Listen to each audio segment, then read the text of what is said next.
ஆகாஷவாணி.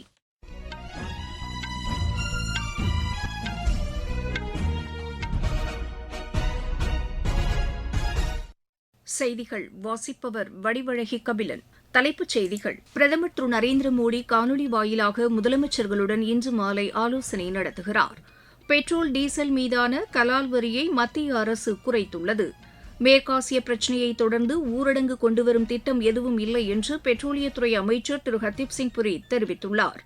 அமெரிக்காவில் H-1B visa பெற்று பணிபுரியும் பணியாளர்களுக்கு ஊதியத்தை உயர்த்துவது குறித்து அந்நாட்டு அரசு நடவடிக்கை எடுக்கவுள்ளது. அகமதாபாத் சர்வதேச டென்னிஸ் போட்டியில் இந்தியாவின் சித்தார்த் ராவத் அரையிறுதிக்கு முன்னேறியுள்ளார். இனி விரிவான செய்திகள். பிரதமர் திரு நரேந்திர மோடி காணொலி வாயிலாக மேற்காசிய நிலவரம் குறித்து இன்று மாலை முதலமைச்சர்களுடன் ஆலோசனை நடத்துகிறார்.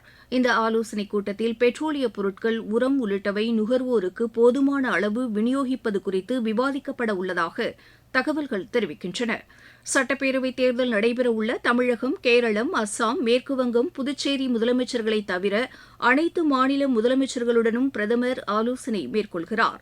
தேர்தல் நடத்தை நெறிமுறைகள் காரணமாக இம்மாநிலங்களின் முதலமைச்சர்கள் இதில் பங்கேற்க மாட்டார்கள் என்றும் இம்மாநிலங்களின் தலைமைச் செயலாளர்களுடன் மத்திய அமைச்சரவைச் செயலகம் தனியாக ஆலோசனை மேற்கொள்ள உள்ளதாகவும் தெரிவிக்கப்பட்டுள்ளது. பெட்ரோல் டீசல் மீதான கலால் வரியை மத்திய அரசு குறைத்துள்ளது. மத்திய நிதி அமைச்சகம் வெளியிட்டுள்ள அறிக்கையில் பெட்ரோல் மீதான கலால் வரி 13 ரூபாயிலிருந்து 3 ரூபாயாக குறைக்கப்பட்டுள்ளது. டீசல் மீதான 10 ரூபாய் கலால் வரி முற்றிலும் நீக்கப்பட்டுள்ளதாக அறிவித்துள்ளது.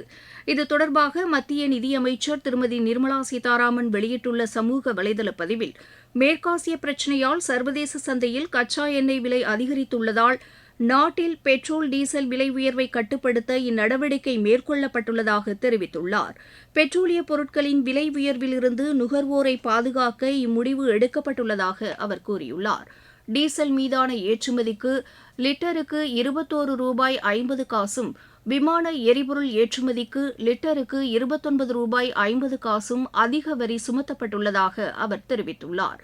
இதன் மூலம் பெட்ரோலிய பொருட்கள் நாட்டில் தேவையான அளவுக்கு கிடைப்பது உறுதி செய்யப்படும் என்றும் திருமதி நிர்மலா சீதாராமன் கூறியுள்ளார். மேற்காசிய பிரச்சினையை தொடர்ந்து நாட்டில் ஊரடங்கு கொண்டுவரும் திட்டம் எதுவும் இல்லை என்று பெட்ரோலியத்துறை அமைச்சர் திரு ஹர்தீப் சிங் புரி தெரிவித்துள்ளார். இது தொடர்பாக சமூக வலைதளத்தில் அவர் வெளியிட்டுள்ள பதிவில், ஊரடங்கு தொடர்பாக வரும் வதந்திகளை நம்ப வேண்டாம் என்று கூறியுள்ளார். மத்திய அரசு எரிசக்தி இறக்குமதி தொடர்பாக கண்காணித்து வருவதாக கூறிய அவர், அத்தியாவசிய பொருட்கள் தடையின்றி கிடைப்பதை உறுதி செய்ய நடவடிக்கை எடுத்து வருவதாக தெரிவித்தார். இது தொடர்பான சவால்களை எதிர்கொள்ள இந்தியா தயாராக இருப்பதாகவும் திரு ஹர்தீப் சிங் புரி கூறியுள்ளார். மேற்காசிய பிரச்சினையால் சர்வதேச சந்தையில் கச்சா எண்ணெய் விலை அதிகரித்து வரும் நிலையில் நுகர்வோரை விலை உயர்வில் இருந்து பாதுகாக்க மத்திய அரசு நடவடிக்கை எடுத்து வருவதாக பெட்ரோலியத்துறை அமைச்சர் திரு ஹர்தீப் சிங் புரி கூறியுள்ளார். இதுகுறித்து அவர் வெளியிட்டுள்ள மற்றொரு சமூக வலைதள பதிவில், மத்திய அரசு மேற்கொண்டுள்ள நடவடிக்கையின் மூலம் பெட்ரோலிய பொருட்களின் விலை உயரவில்லை என்று சுட்டிக்காட்டியுள்ளார். சர்வதேச சந்தையில் பீப்பாய் ஒன்றுக்கு $70 இருந்த கச்சா எண்ணெயின் விலை தற்போது $122 அதிகரித்துள்ளதாக அவர் கூறினார்.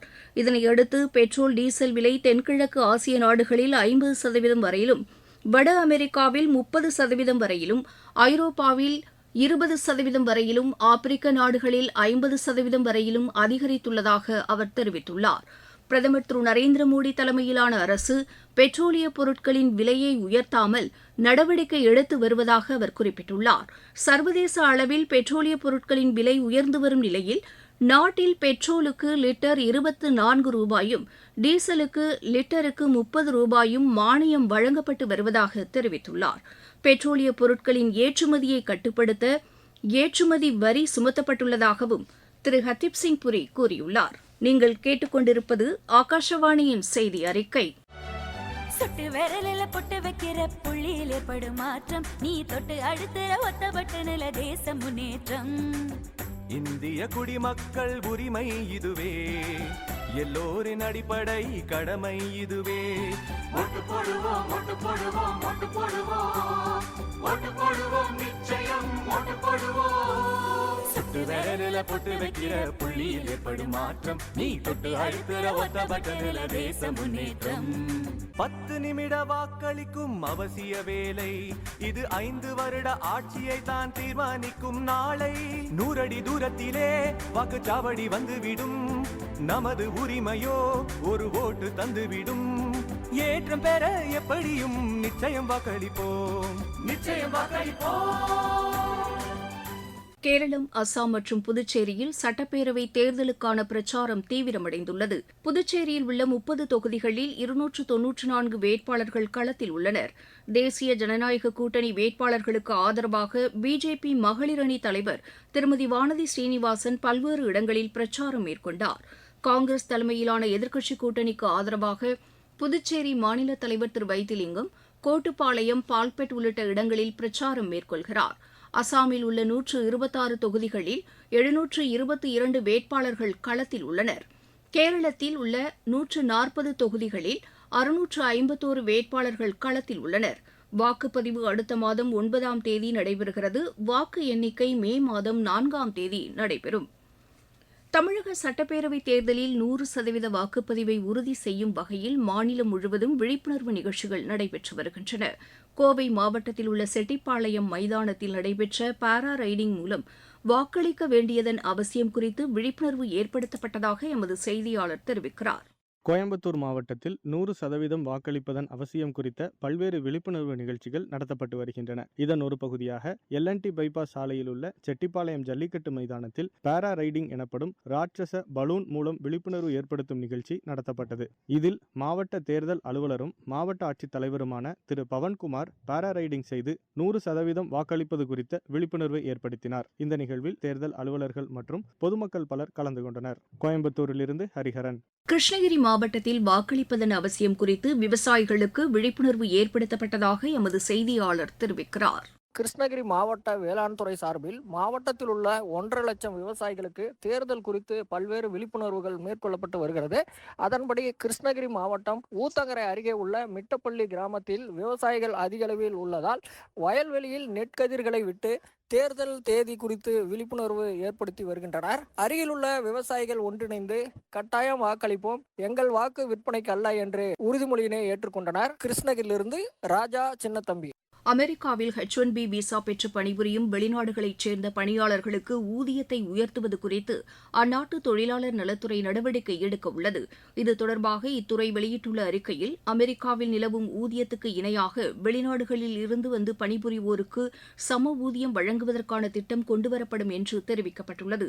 இது தொடர்பாக செய்தியாளர்களிடம் பேசிய அமெரிக்க தொழிலாளர் நலத்துறை அமைச்சர் லோரி சாவஸ், அதிபர் திரு டொனால்டு டிரம்ப் தலைமையிலான அரசு அனைத்து பணியாளர்களுக்கும் சம ஊதியம் வழங்க நடவடிக்கை எடுத்து வருவதாக தெரிவித்தார்.